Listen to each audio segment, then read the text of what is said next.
All right, everybody. Good evening, good morning, good afternoon, or good night, whatever it happens to be, wherever you happen to be. My name is Octavian, and I am joined by Giraldo here onto the Rift tonight for the first game of the evening. It is going to be Processions on the red side facing off against UCD.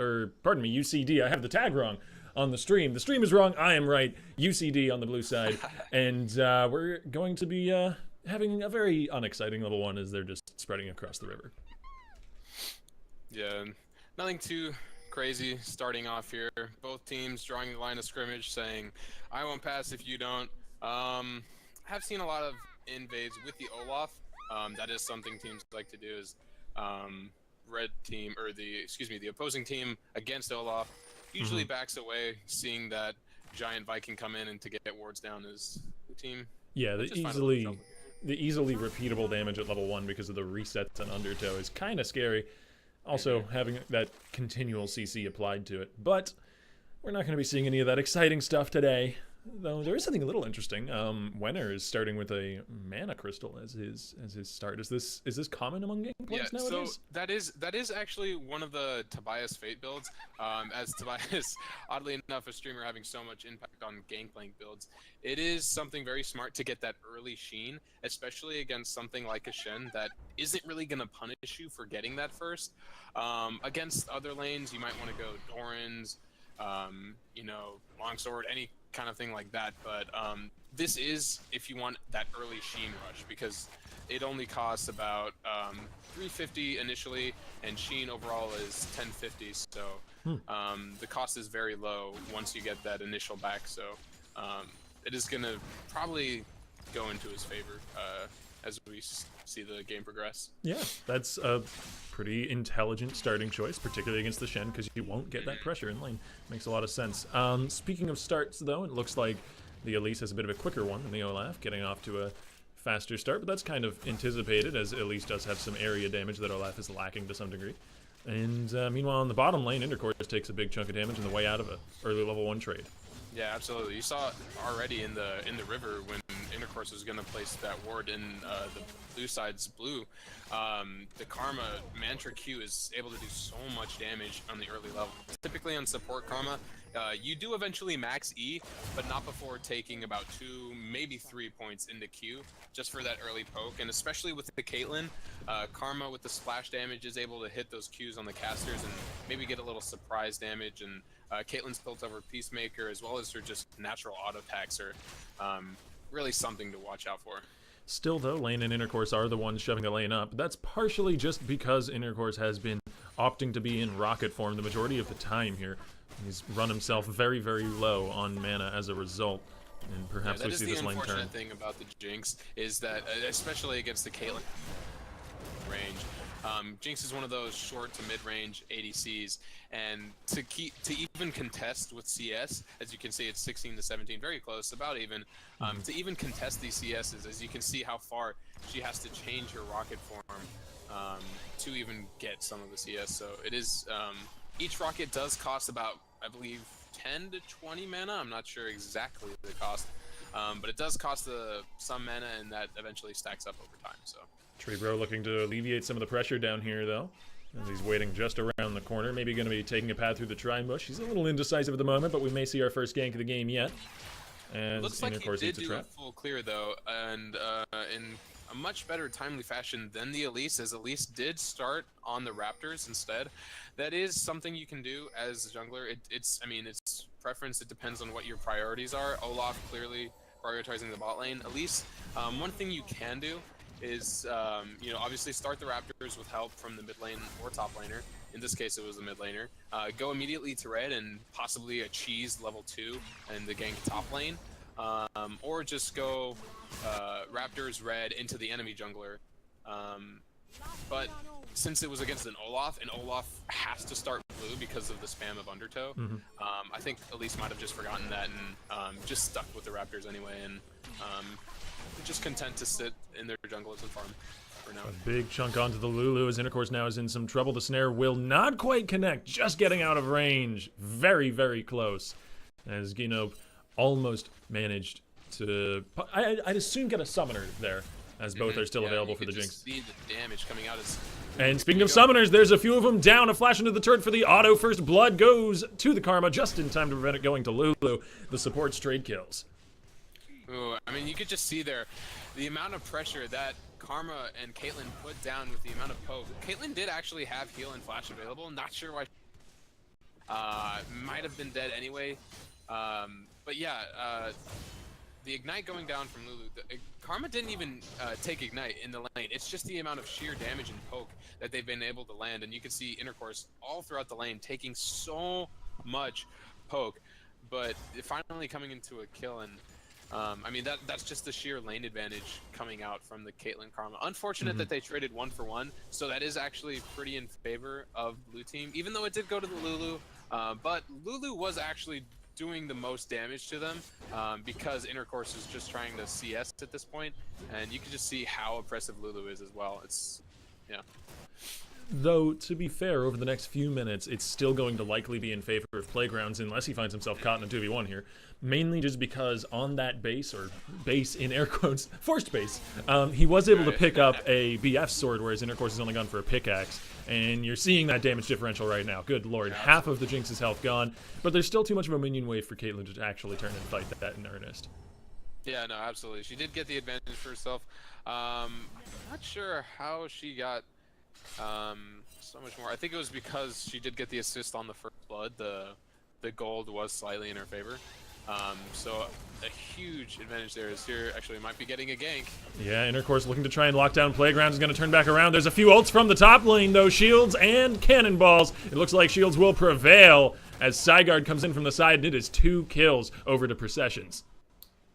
Yeah, I mean, you just gotta always be thinking of the Shen ultimate fight in bottom lane. It's, I mean, you would imagine that Wenner in the top lane made the call that, hey guys, you know, Shen is level 6, be careful of his CP, I have Cannon Barrage, but I mean, it's just not the same thing because you're saving one while you're attacking the other, and Shen did exactly that. He saved Playgrounds while Wenner and the rest of Blue Team tried to attack, but it just wasn't enough. The damage isn't there yet. I mean, you're fighting a pickaxe into a BF with a Shen shield. It's just not going to happen. I mean, yeah, sure, Gangplank ultimate is pretty strong, but I mean, that's a Sheen Gangplank. That's not really anything too special. Yeah, and GP ulti is really only there for the base damage and the zoning potential. It's not going to outdamage Shen's ult. But this game has been incredibly focused on the bottom lane. We've had basically only action down here. All 5 kills have been a result of action on the bottom side. Yeah. Do you think that favors one team or the other moving forward? I actually did make a mistake. Caitlyn did go down to the GP ult as Winner does have a kill on his score, so I think we panned away before we saw it. But so mistake on my part, actually a good GP ult to actually finish out Playgrounds. So I do think it favors blue team a little bit, but only if the kills are allocated better. Right, the first one went to Lulu, the second one went to GP. That's great. But going 0-2-2 on a Jinx is never something you want to do, as we actually might have a fight. So close to another snare, but Intercourse just about outracing it, but it's still that damage differential. It's pickaxe to BF sword, and Intercourse just can't fight this right now.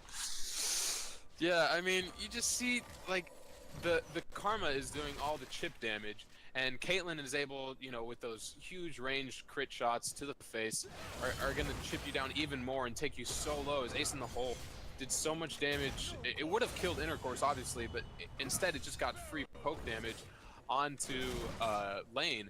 And so either way, you're going to be losing this lane from the amount of chip damage and just constant pressure and poke that's coming out of this lane. And Sigard looking for the potential dive. This could still be quite risky, though. This is a level 6 Lulu. Exhaust coming down, but I don't think it's enough. There's the repel upwards. We have a jungler from the other side now coming in. Ghost burned. Lane gets the kill into Sigard, and this is disaster for Processions, overestimating their strength on the bottom side. Meanwhile, up on the top side of the map, we've got action between the top laners and potentially between the mid laners as well. Unleashed power, shockwave traded back and forth. Everything is happening all over the place. It's a snipe from the Jinx. And Wenner potentially chasing down the ninja. Now, he can't keep up with that guy. He moves faster than light. Tree Bro now chasing under a turret. There's turret dives all over the place. Or rather, all over the bot lane. And Undertow doesn't land. A zap doesn't connect. Playgrounds is dodging back and forth. He's got his blue suede shoes on, but they can only take him so far. Tree Bro gets the kill. Oh, man. action all across the map. Everyone just turning it on, and in the top lane, in the mid lane, their dancing shoes comes out. Beautifully played there by Crypt and Winter to get the solo kills. I'm gonna have to interrupt you. We've got action from Zygarde. He has Cocoon available still, but it lands on the minion wave. Crypt now doing some great damage is gonna chase him off. All 8 legs, pardon me. He's a spider. Bringing him to safety. I think we're done with the action so far, but man, I think that so. was crazy. It started in the bot lane. You can't dive a comp like that with the Lulu, who has the wild growth, not knowing where the Olaf is and not knowing when Cannon Barrage is off cooldown against the Jinx Lulu, right? She has the E. She has the wild growth. You're not going to have enough damage without, you know, that constant damage, rather, without the Shen teleport, because no one on their team, it's a Karma, Caitlyn, Elise at, you know, I guess was 9 minutes in. You can't take the turret that long. You're only level 6 and level 5.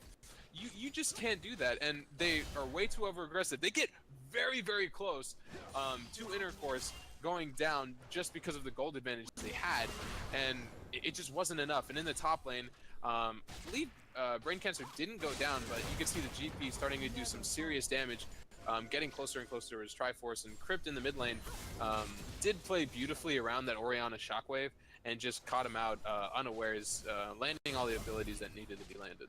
So yeah, I mean, action all over the map. There's still a lot to talk about, but we may have to get back to that.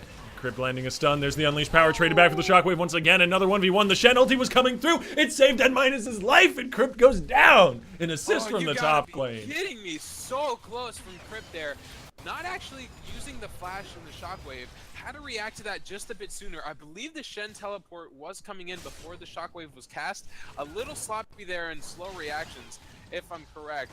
But just a little bit of a misstep. He did get canceled, so they aren't going to go for the mid. As here we go back at the top lane. Could have a dive here. Lane gets the kill. That was so cut and dried. There was no flash. There was no repel. Zygarde just gave up the ghost. I don't know. I think that was just a little bit of. I think he was about 70% of health coming from the jungle. Tried to hold the top lane turret, and in that scenario, when a 3v1 against the Shen, you just gotta let it go and not try to make it equal. That was just way too over aggressive from Zygarde. Invest on the bottom side, maybe trade turrets. I mean, they're gonna do that anyways. Right. There was no reason to try and defend that turret out if they're already gonna trade for it, which it looks like maybe they'll have to wait till the next wave. But imagine if there was an Elise here, they could have gotten this. Yeah, no, absolutely. I mean, a Shen who's a melee champion doesn't fare as well as GP, who technically melee, technically ranged, pretty much count him as a ranged champion. As here we see him teleporting in. He does have some oranges, so it looks like he'll be K, but he still pays a pretty hefty tax for that TP. Yeah, but you can see the difference. The turret still isn't down for red team because GP is able to use his ranged barrels when connecting and his parley, which is ranged abilities. And you see blue team didn't have to commit resources bottom, but instead committed resources top, lost, and now are on the back foot of this game. They're already moving on to their next prize, but a beautiful two-man Shockwave may make them regret it. However, a Flash Wave from Intercourse, the Lulu ulti as well, there is so very much peel for this Jinx. Intercourse can just keep kiting backwards, and even with that great Ori ult, this just is a no-go for Processions. Yeah, no, absolutely. Again, the team wasn't there. Playgrounds was just getting back from base. The Shen, he did have a nice taunt, but he wasn't there initially. I would have liked to see a flash taunt, possibly, but I also do not like that call. I like him playing it safer.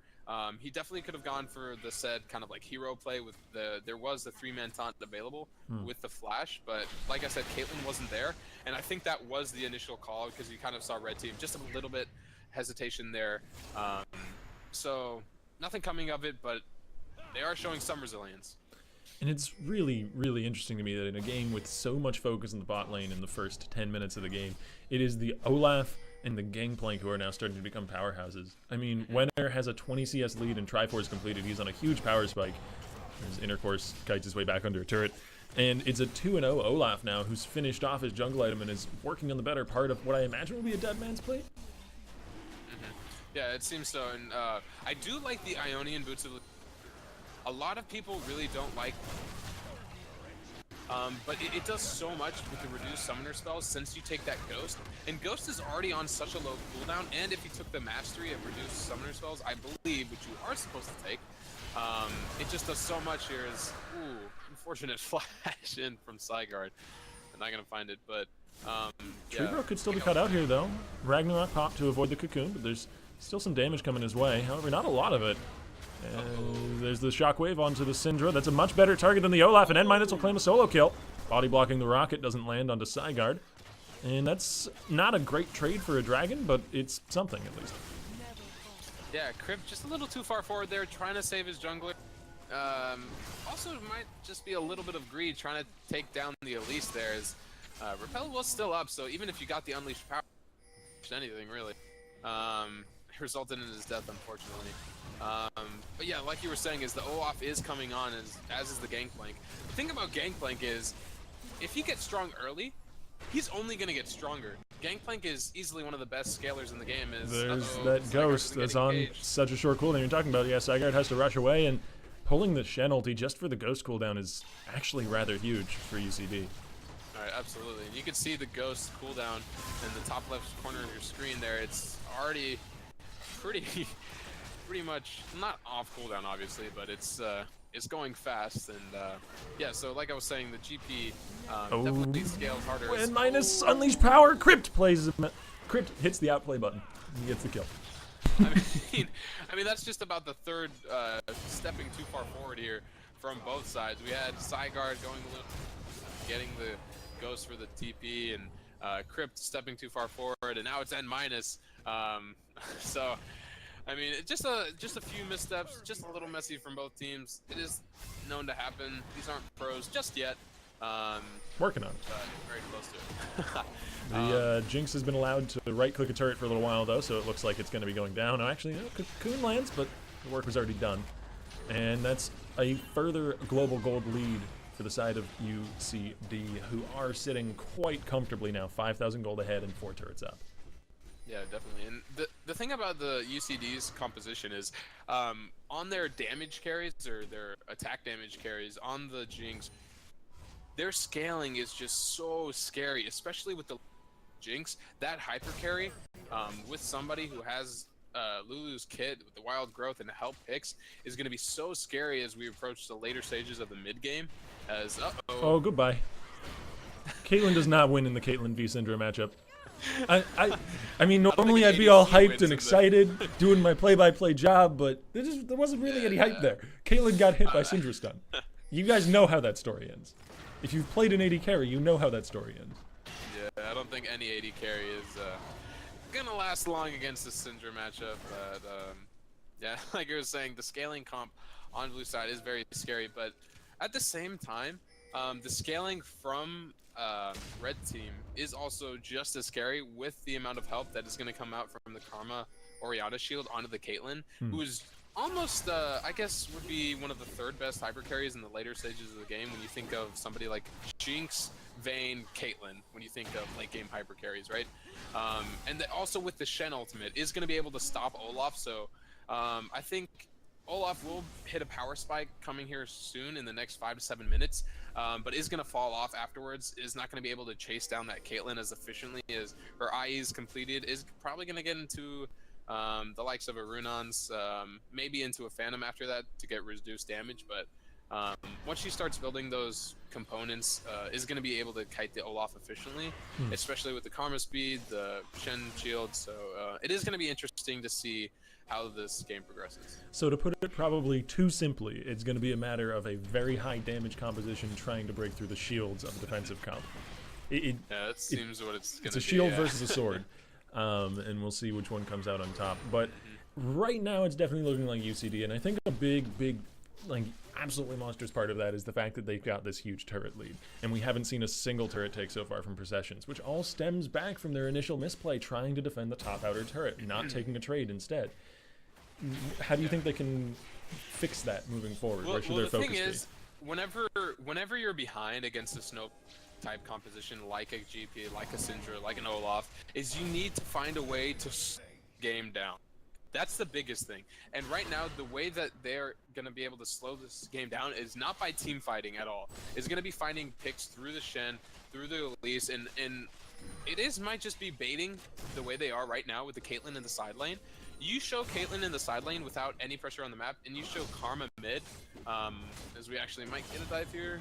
Nope, not just yet, but Caitlyn in the side lane is farming up, but you need to make it look good, right? You need to show Caitlyn in the side lane, send Karma into another lane, but have Ori and Elise shadow her as they were doing right now, with the Shen teleport being available.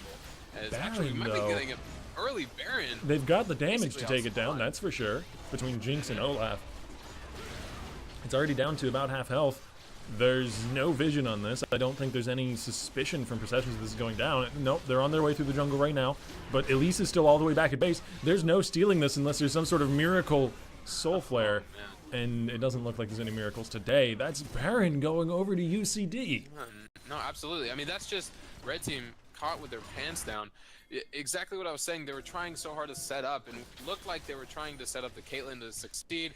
They were just kind of unaware as what to do. Orianna was just kind of stuck in the jungle between waves, not knowing where to go, not knowing where to be, not making a play, very indecisive, where the whole time Blue Team was setting up vision in the Dragon Pit. You can see 3 pink wards down in the Baron Pit, right there in the River, Death Brush, and Baron Pit, and no response from Red Team at all. You can see some defensive wards. I do like the defensive warding by Red Team, but you do have to risk some aggressive wards, and at this point in the game, a Baron Pit ward actually was an aggressive ward.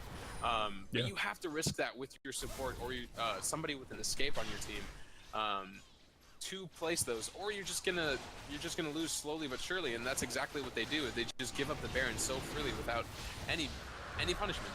This is almost impeccable global play from UCD. They're getting every single objective that they set their sights on. Every turret they've pushed, they've gotten. Every Baron they've gone for, 1 out of 1 so far, they've gotten. And every Dragon as well that's come up, it's gone over to UCD. And yes, in a lot of these fights, the mechanical play has seemed roughly equivalent between these teams, at least between certain players, perhaps. And in a lot of the scraps early on in the lane, we had very even fights. But those have just stopped. UCD isn't giving them any opportunity to fight anymore. They're just taking everything else instead. Yeah, no, absolutely. Like you said, their macro game is just impeccable. You can just see the damage out of Intercourse finally turning on. But the macro play was just, so well played that UCD, what they're doing correctly is playing to their composition, right? They know their strengths, they know their weaknesses, and they play to their strengths even just so much better than Red Team's composition could ever provide, right? They sent the GP bot versus the duo lane, which is a smart, because once laning phase is over, as there was so much action in the bottom lane early on that oh boy, actually that's team fight here. Heal off of the Caitlyn already, which makes him even more of a target. Playgrounds has to play this very, very safe, which is a problem because he's most of the wave clear, but there's a pick onto side guard. The Orianna ulti only landing on Olaf, who can just press a button and be out of it instantly. Playgrounds goes down, a rocket finds his skull. It's 2 for Intercourse. The turret will claim some revenge, so his triple will not be turning into a quadra. But meanwhile, bottom lane, Gangplank has been pushing this whole time. An inhibitor goes down, and this could be UCD just taking the game at 23 minutes. I mean, you gotta give credit to Red Team trying to fight the last second, trying to find some miracle of a play, but it came way too late. They just let Blue Team stomp all over them the entire map, except for the first 5 to 8 minutes-ish into the game, and finally they try to get an engage, but it's just not enough. It felt like they just weren't allowed to play League of Legends after the first 15 minutes. They were just outmaneuvered on the map in every way, and they weren't given an opportunity to fight until that very last fight, which of course went so wrong because at that point it was a 10 to 12k gold lead. You don't win that team fight. But we do have to go to a short break. We'll be getting into the finals. Me and Geraldo will be rejoining you all very shortly. Don't go anywhere, folks. We'll be right back.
child in Valorant has heard the tale before about the cursed mummy boy who felt his heart no more. So sad and lorn, the helpless lad, Amumu was his name. He ventured out to find a friend and learn about his bane.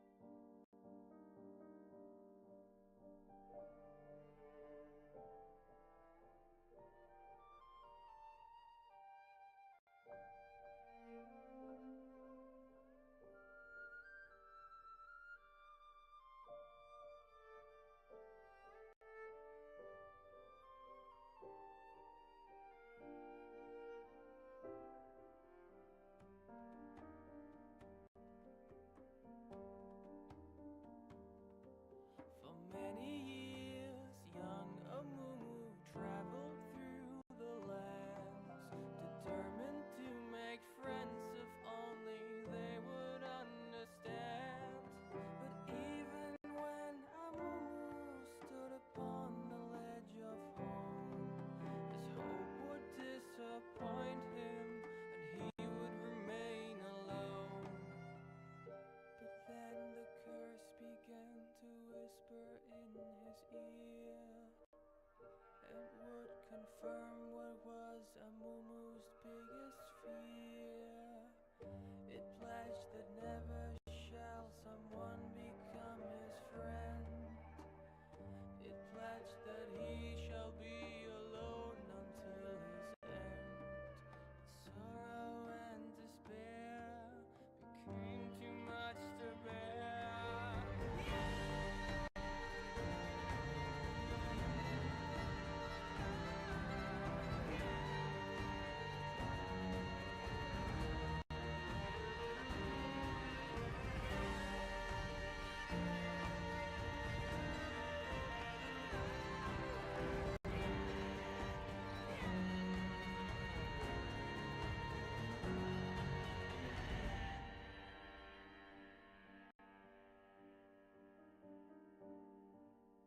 The moment when Amumu realized what he had done, too late it was for him, for them. The evil curse had won. The anger and the anguish overwhelmed his fragile soul and caused a wicked tantrum that he never could control.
I hate to interrupt a song just as it starts, but we've got a draft on our hands. And by we, I mean myself, Octavian, and Geraldo, who will be joining me today and Hola. filling in for effect. Hola, indeed. I'm practicing my Spanish.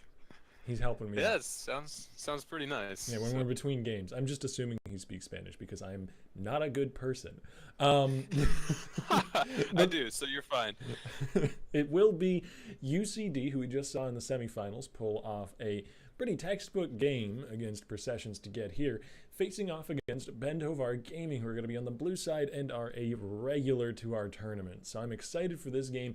We've got some heavy hitters tonight, and we're already partially through the band, so I'm going to toss it over to Geraldo to talk about them. So far we do have the Lee Sin Ben, which is pretty much expected given the fact that he is one of the S tier junglers. Speaking of, we get another jungler ban. Is going to be Zach taken away. The changes to Zach were just, in one word, a little ridiculous with the Q changes and the ult changes. A little unfair, so they're going to take that away from Chini. I believe that's how you say the name. And the Gangplank, we saw Winner last game not too long ago do very well for himself against the Shen. So taking that away is they don't want that global pressure on the map. Is Kennen is going to be taken away from Comics.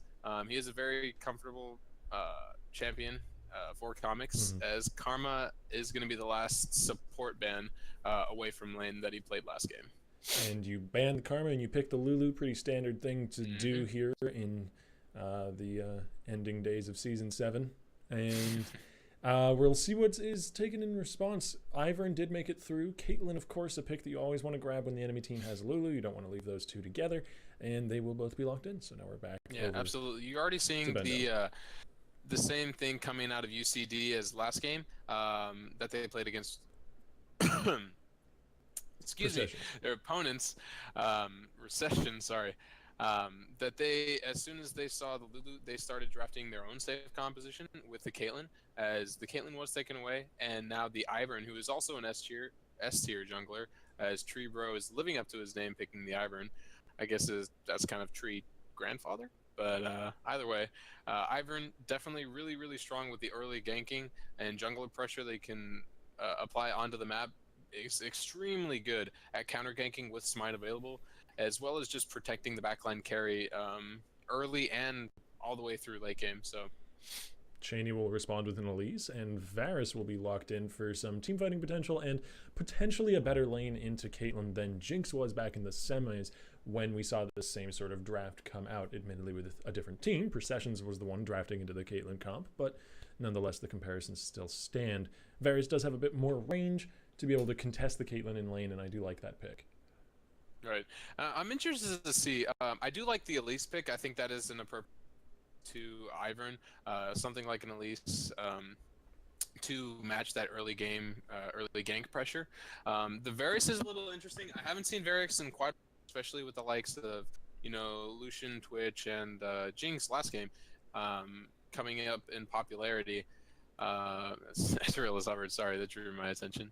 But yeah, the Bork rush on Varus is very strong. The attack speed Varus is used to be a common thing at the beginning of Season 7, and we saw how well it did as it just took over many of the games. An interesting pick, haven't seen it, and excited to see how it does. As Fiora gets instantly locked in for Comics, and Dave Mon will be going to Syndra, so we're seeing the same mid lane matchup as we saw in the semis. Nami locked in for lane. I'm a little disappointed at that. I really wanted to see lanes barred, but we're going to be seeing the Nami. It does make a bit more sense. You get that sustain, you get some extra damage alongside the Caitlyn. It synergizes really well in the lane. It does make sense. I'm not going to fault him for picking it, but I wanted to see an aggressive Ignite bard this game. We'll see what the final pick is, though. I do like that Nami pick and Orianna pick. I do believe the Syndra was picked into the Orianna, excuse me, but I do like the amount of shielding and healing on the side of Bendover Gaming, or excuse me, that's actually the UC. UCD is on the red side. Sorry. I do like, again, I guess in both games, red team did have the protect the ADC comp. Especially against the Syndra, you kind of need to have that with the Orianna shield, the trigger seed from Ivern, as well as the Nami healing. Sometimes that's not even enough to block the Syndra Unleashed power, but I do like it. They have options to stop the Syndra, to stop the Fiora from getting on the backline. So nice responses from both sides, I think. And just to briefly touch on this last pick here, it was a Gnar going into Fiora. A pretty powerful lane for Winner. I would say that Nard certainly does well into Fiora in the early game, but Fiora is going to be outscaling that pick, so Winner, I imagine, will be rejoining his team later on in the game to try and make some team fights happen with Gnar plus a few exclamation points, that being the ulti, not the champion. My name is Octavian, though. Absolutely. I am joined by Geraldo. And we'll be in onto the Rift once we get through the spectator delay. So give us just a few minutes to make it there, friends, and we'll be right back with you after a short commercial break. Today, your connection to a game server uses the internet's basic default routing. Chances are, that connection doesn't follow the best possible path. And, if the connection encounters any kind of congestion, your performance in the game takes a big hit. Literally, in esports, if you lag, you lose. But when you use Haste, your game traffic is handled end-to-end on our dedicated fast lane. Haste is proprietary network software running on our customized infrastructure. That means we will always know the best routes between you and the game server. And Haste connections are dynamic, which means they switch routes instantly to avoid trouble, without any disruption to your gameplay. Haste gives you a competitive performance edge in the game and a defensive shield against problems on the internet every time you play. Sign up for our public alpha by visiting haste.net.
Would you look at that timing, or I suppose listen to it as the song ends just as we get in onto the rift. My name is Octavian, I am joined by Geraldo, but not just him, by 10 others as well, the 5 members of each of these teams, who are going to be Bendovar Gaming on the blue side and UCD on the red.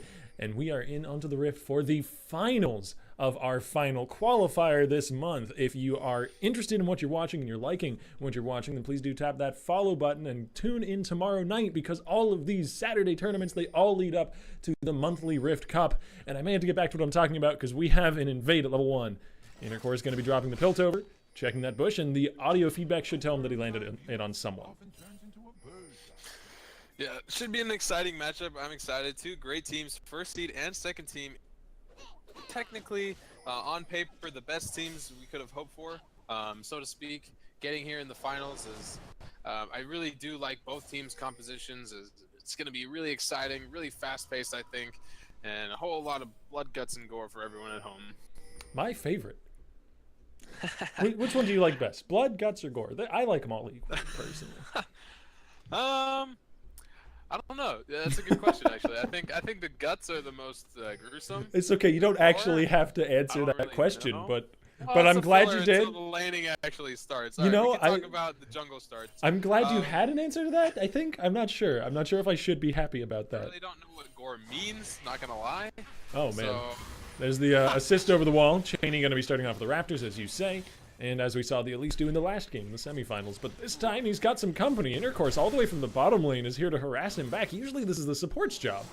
yeah, I was about to say I do like that from Red Team, but a little bit of the wrong role doing that. You don't send the support bottom to get the farm. You send the ADC, and you send the Nami to do that. Especially since Intercourse was in kind of a dangerous spot there, no man's land really. And the support is, don't want to bash supports here, but in the early game, supports are a little more expendable. So,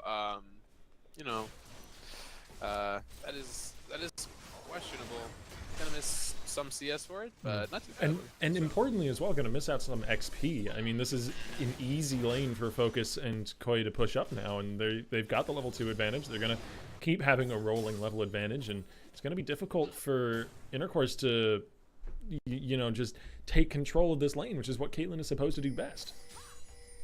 Yeah, no, absolutely. It's, like I said, not just missing the CS, but the EXP is going to be a little unfortunate. They do manage to trade well enough. Actually, lane taking a lot of damage there, but especially in the Nami lane, against the poke lane like a Lulu, like a Varus, Nami does exceptionally well. There are essentially 3 types of lanes in the bot lane. There is poke, burst, and actually I'm gonna get cut off here. Speaking of burst, a little bit onto Wenner. There's the wallop to stun Cheney, but a dash forward, a flash away. Wenner flashing as well, but there's the repel, and it's first blood to Cheney. Success immediately going topside. Yeah, really nicely timed gank there. Nard definitely should have known, Wenner definitely should have known that Elise was gonna finish his double buffs by then. Gauging from his own jungler is where the enemy jungler should be. A little bit of a misstep there, and it's going to cost him, especially early against this lane, which Nar does have the advantage early, as we saw him rolling comics back onto his turret. But now is going to be slightly in favor of the Fiora, actually, so to get that early advantage going into the middle of the game. Yeah, I mean, the only downside to that gank is that the kill went to Cheney, and that's not such a huge downside. At least can certainly snowball.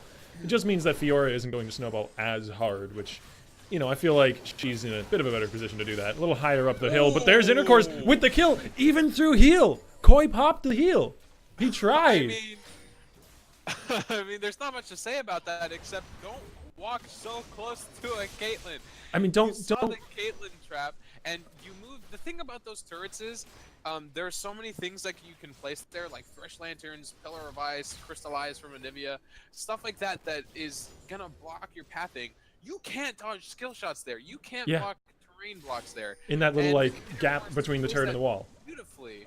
Another flash burned. Koi now summonerless and supportless, bullied away. And that early level discrepancy that we were worried about doesn't seem to be too much of a problem for lane and Intercourse. Yeah, definitely not. As just to finish that point, you can't walk that close. Even though you are Lulu, you have the shielding, but the early damage from Caitlyn with so many headshots, I believe it was a regular headshot, a Caitlyn trap, and a 90 caliber net. Here we go. Speaking of headshots, there's an Ignite coming down as well. Intercourse gets another kill. This is disaster in the bottom lane for Vendovar. Oh man. Treebro invading. I'm sorry, I have to interrupt you. Yeah, There's a burst back onto the Ivern. I don't think he wins that 1v1 in the end, but he did have his mid laner coming in a bit quicker. And you can get back to your point. No, I mean, it's just the same thing again and again. I mean, it just, you know, fool me once, shame on you. Fool me twice, shame on me. I mean, you just saw the effects of fighting a Caitlyn at such close range with a headshot being available, and they do it again, and not respecting the ignite damage coming from the Nami again. But Glitter Lance wasn't enough. Lane gets out alive. This time Focus going with Exhaust rather than Ignite as he did in the semis doesn't have what it takes to claim the kill. Yeah, absolutely. Just that Pardon, pick, Focus. The burst that Intercourse can provide with all the headshots. Again, just landing every single ability. The trap, the 90 caliber net, and the natural 4th auto attack, I believe, is just enough to get 2 quick kills for himself in a lane. That was. I mean, naturally, Treebro. in his favor, but Davemon coming from the top side, not exactly what Treebro was anticipating. In a cocoon out of the bush leads an easy kill. Down goes the Ivern. And that does even up the kills and almost even up the gold, but it's a matter of where the differences are. I mean, if you look at this bottom lane now, as a result of those misplays, it's a BF sword to a Vamp Scepter. Like, this is going to be a tough lane for Varus. Here we go, though. Crypt again. The Orianna center matchup. Auto attacks traded back and forth. Orianna does eventually win out if no abilities land, I suppose. But abilities are landing now as Davemon turns back around. He's got the unleashed power and he is going to unleash it. Shockwave comes down though. Davemon nearly falls. One more auto is all he needs. A flash over the wall. The dangerous game kept Crypt alive. You gotta be kidding me. Crypt, it looked like he was kind of trolling there with the vision, but we got a time in the top lane again. The stun lands, but the volatile Spiderling does not, and Wenner might be able to turn this back around. A little bit of revenge for the earlier gank. Beautifully played there from Wenner, using the Gnar at the perfect time, right before Comics could even react. I think it was mid-dash when he Gnar'd him into the wall. Just a huge outplay there from Wenner, and getting not even a 1-for-1, just a 1-for-nothing trade. Focus taking a big chunk as well. Doesn't really matter who tanks that ulti, it's gonna hurt. So much damage. Yeah, absolutely.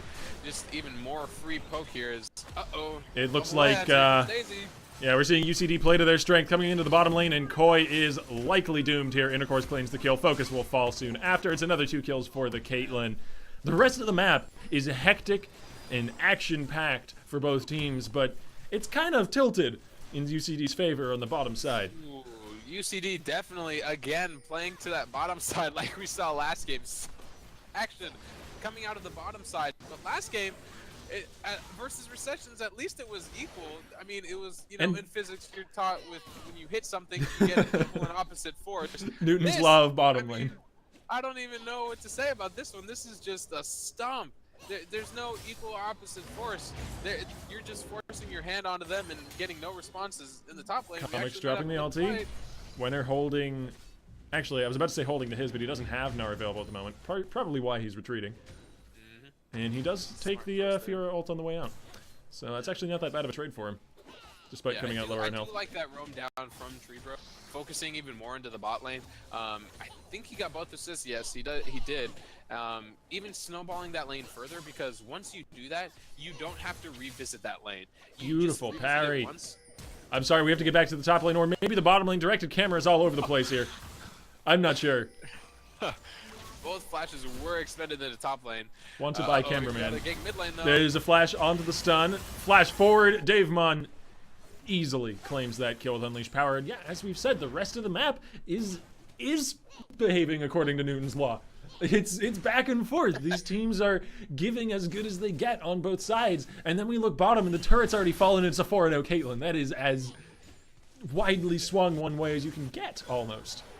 Absolutely. I do want to see exactly what they pulled last game to where after this wave or the next few waves, I want to see a lane swap, excuse me, to where Intercourse and Lane go up against Comics without his knowing, kind of get some sort of a good back. What I want to see is Treebro going top lane, relieve some pressure from Comics, make him walk back to lane.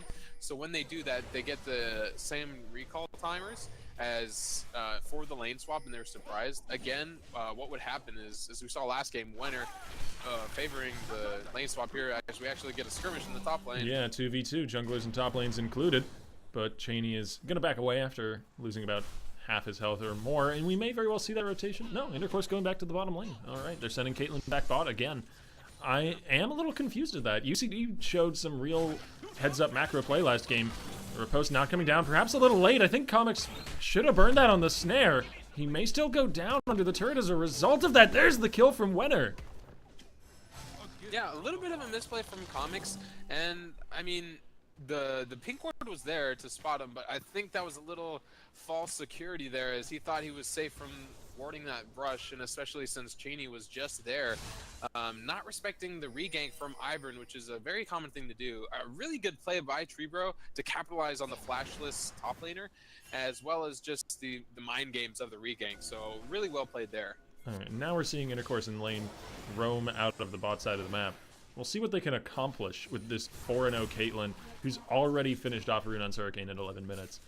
This is going to be a potent pushing force, but Davemon is something of an answer. I mean, if you look across the comp for BDG, they do have answers to a really fed AD carry. They've got Cinder and Elise. Yeah, absolutely. The thing is, like you were talking about earlier, you have to look at where the gold is allocated on these teams, right? Yes, pretty much all of the gold lead is coming from that ADC position on the side of UCD, but on Bend Over side, they're that sounded bad. Don't worry, we've had other casters do that. You see the gold on Elise, on Syndra, the people who have the pick and burst potential to answer that fed AD carry. So, like you said, they do have the answers, and I definitely really would have liked to see them go for the lane swap, but they are just going to go for the Cloud Drake, so... Yeah, I mean, it's still something, perhaps not the largest objective they could be going, not the biggest fish they could fry, but as far as dragons go... I think that would be Nami. That would probably be Nami, but I don't think they want Nami to fry. It's the wrong team. Yeah. Oh, man. Comics now getting bullied back, though. Gnar, with the really efficient Ninja Tabby purchase, as well as just some good, efficient bits of items here and there, it's proving a bit too much for the Fiora to handle. Not only that, but the fact that, so one of the underrated things about Ivern is depending on which side he's on, your top laner or your mid laner or, you know, your ADC is going to have red buff. And especially against the Gnar Fiora matchup where Gnar is up 2-1 to an 0-2 Fiora with, you know, 20-something CS lead, or rather 15 at the moment, CS lead. It's just going to bully her so much because, I mean, it's kind of like an ADC. It's, I mean, a short-ranged champion, but he just has so much pressure already with the boomerang slow and the red buff slow. Is here we actually are going to get a 2v2 fight. Yeah, Focus is roaming all the way from the bottom lane to help out here. Daisy comes down, but I think this fight has already fizzled out, and Daisy will roam her way back out of the duel. Or be melted to bits, one way or the other. The knockup doesn't land on the Comics. The stun does, but Wenner gets tower aggro for that. He has to flash away, perhaps a misplay. Now getting stunned under the turret, even in Gnar form, he will go down eventually. There's the knockup onto Davemon, though, as we swap to the mid lane, but we're back up on the top side. And I am doing my best to keep up with this. Wenner going to be chomped down on Cheney, chasing him down on all 8 legs, gets the kill. And it's a 1-for-1 trade if we consider the whole map. Yeah, so really good job by the red team to move their bot lane into the mid lane. Just a little bit of a misstep from Wenner here is actually we get a nice bubble. Flash burn from Koi to avoid stepping on that trap, and Intercourse not in tower aggro range for either turret. That's so unfortunate. Koi might have had a kill there, but Intercourse was perfectly positioned to just not be shot at. Oh, wow. I don't know if that was on purpose or not. Let's give him the benefit of the doubt. It's just, yeah, it's these Diamond 1, Diamond 2 players, you know, I've seen a lot of crazy outplays and higher elo in Diamond 2 myself, but that was RNG gods just smiling down upon Intercourse saying, you're 4-0, have some more blessings, so. Comics now getting harassed away. Wenner, despite going down in that earlier dive, is still very much ahead in this lane, and is so much ahead that he's willing to take 3 turret shots to proc his hyper. Yeah, no, absolutely. So, at the end of the day, just a 1-for-1 and a mid turret, so definitely favor of red team. Like I said, I did like the roam. A little bit of a misstep up in the top lane, but it's known to happen as now the teams are going to reset, spend their gold, and I'm excited to see what exactly UC Davis is going to do as far as their macro. We saw immaculate macro play from them last game. A little bit sloppier than I would have liked to seen this game. Definitely going for more skirmishes around the map during rotations rather than hard rotations and counter plays and counter pushes and wave control, but nonetheless, so far, good game from UC Davis. Some of that might be down to just honestly respecting BDG a little more and not anticipating BDG losing this hard in the bottom lane, honestly. Like, they maybe didn't anticipate having this strength, because BDG is one of the teams that we see very often here at Reverie. They historically make it to the semis or the finals. In this case, both. Whenever you make it to the finals, you do both. Every time they show up. And so that's a team to be respected. And maybe that respect is kind of going back to bite them a little bit. Yeah, I even think though I they're have not to agree playing with as you on that fast. point, actually, because last game, you know, you saw Intercourse and Lane getting extremely bullied as the Jinx under the turret, just always taking damage, always at 30% health. As here, we're actually going to... That riposte was gorgeous. Stunning tree bro under the turret. Focus now looking for the slow. Will find it onto the Gnar, but doesn't have any teammates to follow up. That's still a perfectly favorable trade, especially considering Rift Herald is on the map. They could rotate down, or they could go for a turret.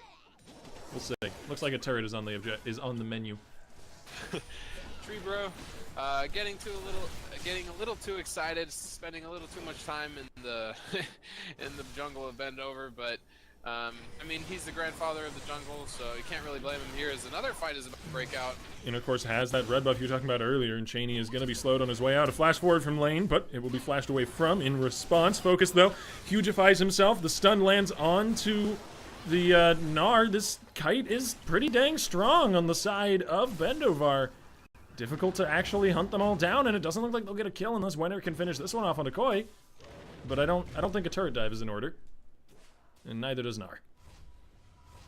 Yeah, and, I mean, it looked good so far, Davis' side, but they don't have that Daisy to chase. They don't have the flash root collar. They don't have any long engages other than a flash Gnar. Tidal Wave was not available, so maybe if that was up... Oh, my word! Bye-bye. Koi stepping way too far forward, not respecting Crypt. And the fact that the Soriana still had ulti after all of that. Well, Maybe I mean, didn't even realize. It wasn't a proper fight. It was more of a cat and mouse kind of game. Yeah. Where neither, you know, the cat couldn't really catch the mouse, and the mouse got away scot-free. And UC Davis didn't really blow any heavy summoners, or excuse me, cooldowns on that. As the tidal wave is just gonna ride over the minions there. But Splits the enemy team. Maybe get some breathing room on the turret here, which is about to go down. Good bubble onto Cheney, followed up with a cupcake, and the cocoon flies the wrong way. So unfortunate. Likely wouldn't have saved his life one way or the other. This inhibitor is forfeit. no, I mean, oh. Speaking of skill shots going the wrong way, Wenner flashing forward for a Gnar to toss them all back. It's a little unfortunate to see that. You hate to see that happen to a good player. But it's 18 minutes in, 5 to 10, an absurd amount of gold in the And an lead inhibitor. for UC Davis. So just it might have been on purpose, just to say, you know, I'm Gnar, I can do things, but a little unfortunate. But I do like it. The red team definitely pressing. What I really like there is this whole series of events in this last minute and a half started with that skirmish in the top lane from Treebro going down, and red team knew they had the gold advantage, decided to take the skirmish 4v5 anyway, and made the side of Bendovar use so many long cooldowns like the Chain of Corruption, the Wild Growth, and not have that available in the ensuing siege. That was their mid inhibitor turret. And red team just gotta, or excuse me, UC Davis just gotta, you know, go up and say, we have our cooldowns, we have our power spikes, so we're gonna fight you, and if you try to fight us, we'll just, you know, kill you and win the game. But they just give up an inhibitor instead. Such an early inhibitor as well. It's going to be really, really difficult to hold these minions off.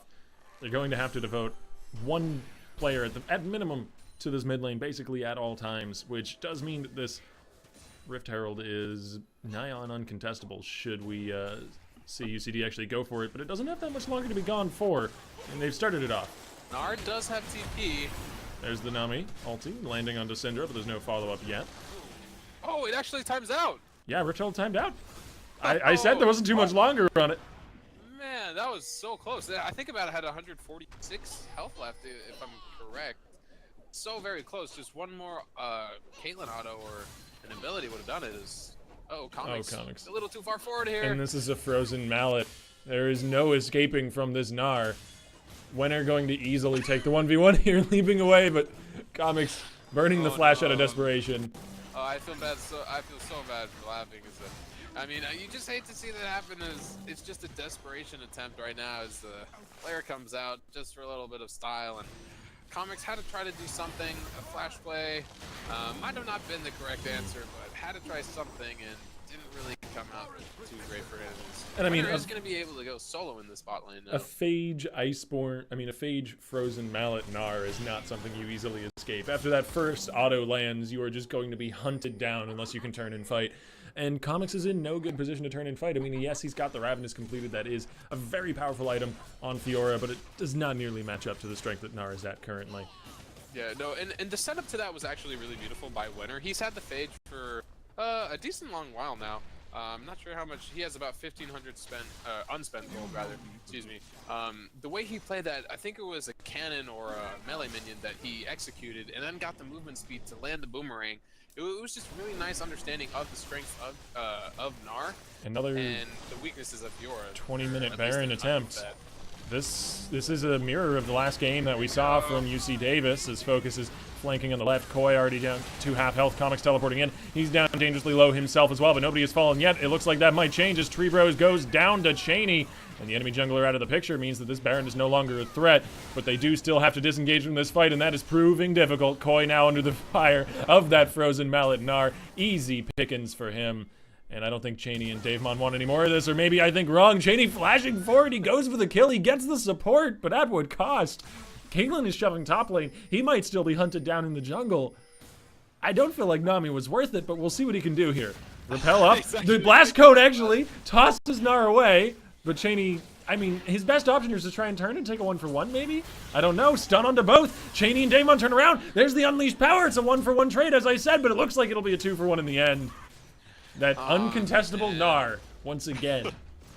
I mean, you just root for the underdog in that scenario. It actually looked like a really, really good fight for blue team going in. You got the Fiora teleport. The Caitlyn trap didn't go because of the riposte, and it was so far. Tree Bro was caught out on the backside of the fight, and Fiora looked like she was doing well enough on the backline, but it's just so underfed. Any other Fiora would have procced the grand challenge, would have gotten the proper vitals, and done the damage needed to be.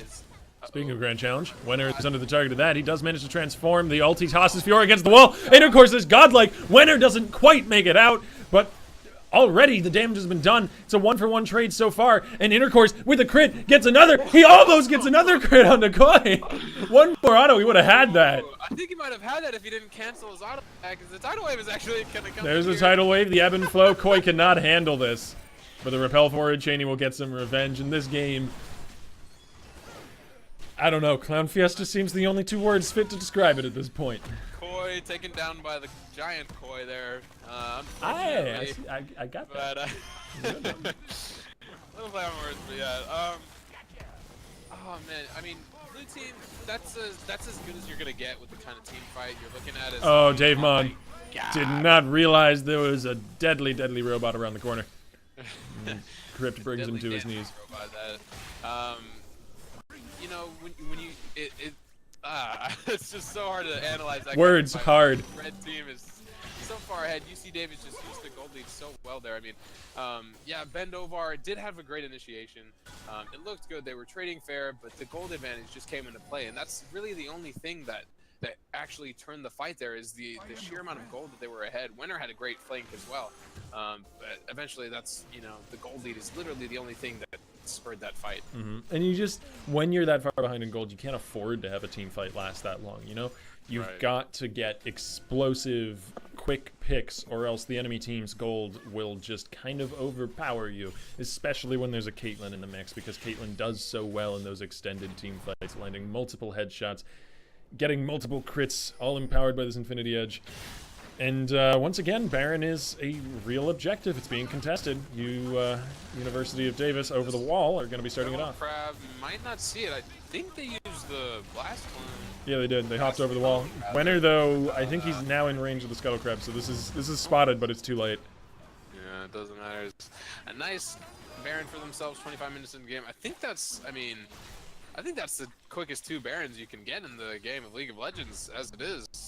Yeah, I mean, UDC seems to have a game plan, which is get Baron at 25 minutes. I like that game plan. It's a good game plan. Lane, that wasn't a good place to base. Been working for them. That was just not a good place to base. Koi getting the revenge finally. So that must have been feeling good to get that arrow into that fish. A little bit of a misstep, but yeah, just really good job. Again, the macro play from UC Davis is very nice, using the blast cone to, oh my word. Bye. All you. Koi gonna go down as well. This is likely GG at this point, with Baron buffed minions, both enemy carries out of the picture, and an inhibitor naked and ready to be crushed to bits. This is not going to go well for BDG. However, Comics is finding a pick potentially on a tree bro. Crypt is on a killing spree, turning them back around. The repel to the blast cone. Toss is Cheney back, but there's a flanking Gnar, and there's just no escaping that guy. Meanwhile, Crypt in the mid lane has been left alone with an inhibitor. Yeah, I mean, at this point, there's no contest at all. I mean, you saw the damage that basically just a solo kill onto Davemon, I think, just in the mid lane right there. And the gold, I mean, it's 15,000 at 26 minutes.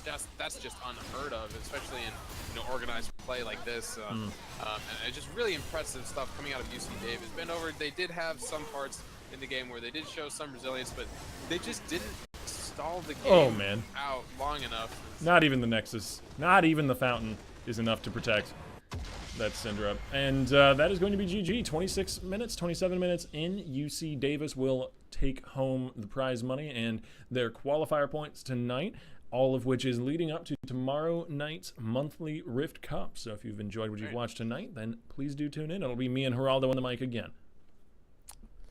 Yeah, definitely had a lot of fun first time on this casting. A lot of good games, hopefully even better ones coming up. So, yeah, thanks for having us. Thanks for watching.